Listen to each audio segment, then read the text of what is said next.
ಕೆಂಪುಕೋಟೆಯ ಈ ಒಂದು ಜಾಗದಲ್ಲಿ ಆ ಒಂದು ಸಿಗ್ನಲ್ನಲ್ಲಿ ನಿನ್ನೆ ಏನು ಬಾಂಬ್ ಸ್ಫೋಟವಾಗಿತ್ತು ಆ ಒಂದು ಸ್ಫೋಟದ ತೀವ್ರತೆ ಇನ್ನಷ್ಟು ಹೆಚ್ಚಾಗಿ ಇರ್ತಾ ಇತ್ತು. ಕೆಂಪುಕೋಟೆ ಬಂದ್ ಮಾಡಿರಲಿಲ್ಲ ಅಂತ ಅಂದಿದ್ರೆ ಕೆಂಪುಕೋಟೆ ಬಂದ್ ಆಗಿದ್ದಕ್ಕೆ ಹಲವರು ಬಚಾವಾಗಿದ್ದಾರೆ. ಪ್ರತಿ ಸೋಮವಾರದಂದು ಈ ಕೆಂಪುಕೋಟೆಯನ್ನ ಬಂದ್ ಮಾಡಲಾಗುತ್ತೆ. ಈ ಕೆಂಪುಕೋಟೆ ಏನಾದರೂ ಬಂದ್ ಆಗಿರಲಿಲ್ಲ ಅಂತ ಅಂದಿದ್ರೆ ಇನ್ನೂ ಹಲವರು ಸಾವನ್ನಪ್ಪುವಂತಹ ಸಾಧ್ಯತೆಗಳು ಕೂಡ ಹೆಚ್ಚಾಗಿತ್ತು. ಕೆಂಪುಕೋಟೆಯನ್ನ ಮುಚ್ಚಿದ್ದಕ್ಕೆ ಭಾರಿ ಅನಾಹುತ ಒಂದು ತಪ್ಪಿದೆ.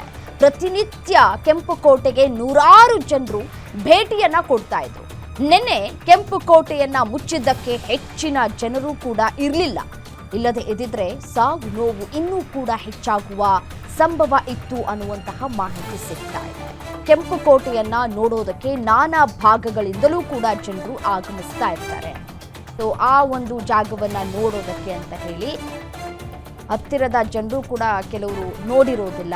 ನೋಡಬೇಕು ಹೇಗಿದೆ ಕೆಂಪುಕೋಟೆ, ಅದನ್ನ ನೋಡಿ ಕಣ್ತುಂಬಿಕೊಳ್ಬೇಕು ಅನ್ನುವಂತಹ ಆಸೆ ಕೂಡ ಇದ್ದೇ ಇರುತ್ತೆ ಪ್ರತಿಯೊಬ್ಬರಿಗೂ. ಅಥವಾ ದೆಹಲಿಗೆ ಯಾರಾದರೂ ಎಲ್ಲೋ ಹೊರಗಡೆ ಹೋಗಬೇಕು ಅಂತ ಹೇಳಿ ದೆಹಲಿಗೆ ಭೇಟಿ ಕೊಟ್ಟಂತಹ ಸಂದರ್ಭದಲ್ಲಿ ಕೆಂಪುಕೋಟೆಯನ್ನ ಒಮ್ಮೆ ನೋಡ್ಕೊಂಡು ಬರೋಣ ಅಂತ ಕೂಡ ಹೋಗುವಂತಹ ಸಾಧ್ಯತೆಗಳು ಕೂಡ ಹೆಚ್ಚಾಗಿ ಇರುತ್ತೆ.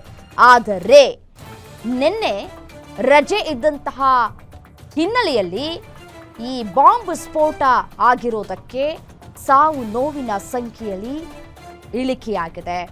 ಇನ್ ಕೇಸ್ ಏನಾದರೂ ಕೆಂಪುಕೋಟೆಯ ಬಾಗಿಲು ಓಪನ್ ಆಗಿದ್ದಿದ್ರೆ ನೋಡೋಕೆ ಬಂದಂಥವರನ್ನೇ ಟಾರ್ಗೆಟ್ ಮಾಡಿಕೊಂಡು ಈ ಒಂದು ಸ್ಫೋಟವನ್ನು ಮಾಡಿದ್ರ ಅನ್ನುವಂತಹ ಅನುಮಾನ ಒಂದು ಕಡೆ ಆದರೆ, ಭಾರಿ ಒಂದು ದೊಡ್ಡ ದುರಂತದಿಂದ ಸಾಕಷ್ಟು ಸಂಖ್ಯೆಯಲ್ಲಿ ಸೇರಬೇಕಾಗಿದ್ದಂತಹ ಜನ ಕಡಿಮೆ ಇದ್ದಿದ್ರ ಹಿನ್ನೆಲೆಯಲ್ಲಿ ಬಹುದೊಡ್ಡ ಅನಾಹುತ ಒಂದು ತಪ್ಪಿದೆ. ಆದರೂ ಕೂಡ ನಿನ್ನೆ ಸ್ಫೋಟ ಆದಂತಹ ಸಂದರ್ಭದಲ್ಲೂ ಕೂಡ ಭಾರಿ ಜನ ಇರೋದನ್ನ ಕೂಡ ಗಮನಿಸಬಹುದು.